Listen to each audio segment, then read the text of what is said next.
and welcome to Lady Parker Wine Reviews. I'm very happy to be able to bring you another spectacular wine from New Zealand.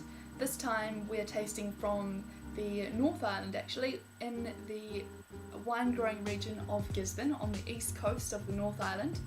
Now Gisborne is renowned for its Chardonnay. It's actually the Chardonnay capital of New Zealand, and it holds there annually the International Chardonnay Challenge. But we're not tasting a Chardonnay this evening, we are tasting a Gisborne Gewurztraminer. Now, Gewurztraminer in Gisborne has been planted there for quite some time, a good sort of 2 solid decades at least. And amongst other things, it's really starting to sort of become well known that Gisborne is a great place for growing Gewurztraminer. In actual fact, Nick Nobilo of Vinoptima Estates has had some fantastic international successes with his Vinoptima and recognition. In actual fact, he only grows Gewurztraminer. That's his sole passion, and that's what he grows day in, day out, and everything, all his energy goes into this. 1.5 kilometres down the road from Nick Nobilo, we have Hihi. Now, Hihi Gewurztraminer, the 2010, has just been released, and this is owned and operated, and the winemaking is also attributed to Andrew Nimmo. Now Andrew has been part of the Gisborne winemaking scene for not huge amounts now, or not huge amounts of time, but he's been probably operating in the last six years and has quite an eclectic range of different plantings. Gewurztraminer is his most prominent, so I'm really looking forward to trying this Hihi Gewurztraminer. Now in the 5 years Andrew's been operating, he has picked up 3 bronzes and 2 silver medals at the New Zealand International Wine Show for his Gewurztraminer. So I think he's quite excited about it, and the rest of the wine drinking public is becoming quite excited about it also. So being just down the road from Nick Nobilo's award-winning Gewurzes, I think we can expect some good things from Hihi.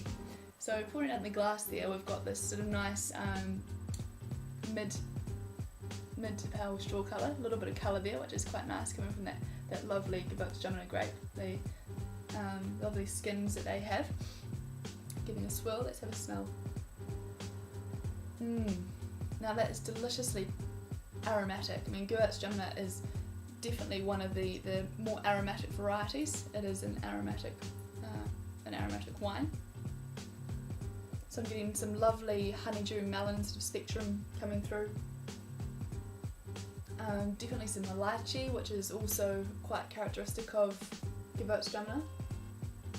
And I get some unusual things. I get a little bit of tea, tea leaves perhaps, or green tea. I also get some wonderful Turkish delight and some citrus gingery sort of character as well coming through, as well as your lovely florals. So there's a lot going on. It's a very expressive wine and very perfumed. So I get a little bit of some rose petal type characters in there too, and some honeysuckle as well, some honeysuckle florals.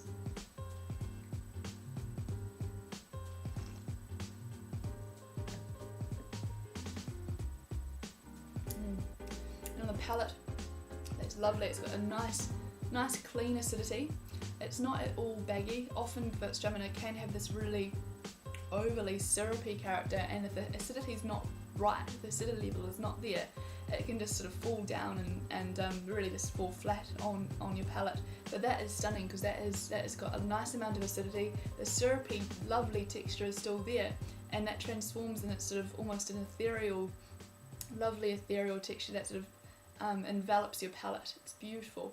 So that I get those lovely sort of fruit, tropical fruit flavours coming through there on my palate, and also a nice little bit amount of spice as well. So it's it's very expressive. It would go wonderfully with Asian cuisine. It can handle a bit of heat because it's an off dry, so it does have a bit of residual sugar, so it can counteract that spice, and that makes it perfect, Gewurztraminer, generally as a lovely food wine. So that is wonderful. I assume the price is between the $18 to $25 mark, which is very reasonable, and I'm going to give that a rating of 93. So that is the Hihi Gewurztraminer 2010. and it's not a laughing matter. It's beautiful. Enjoy it if you manage to get a bottle. Andy is not exporting as yet, but I'm sure when his production gets up there, he will be very much supported by consumers who enjoy a great Gewurztraminer, which is exactly what that is. So from Gisborne, New Zealand, hope you enjoy it and have a great evening. Thanks for watching Lady Parker Wine Reviews.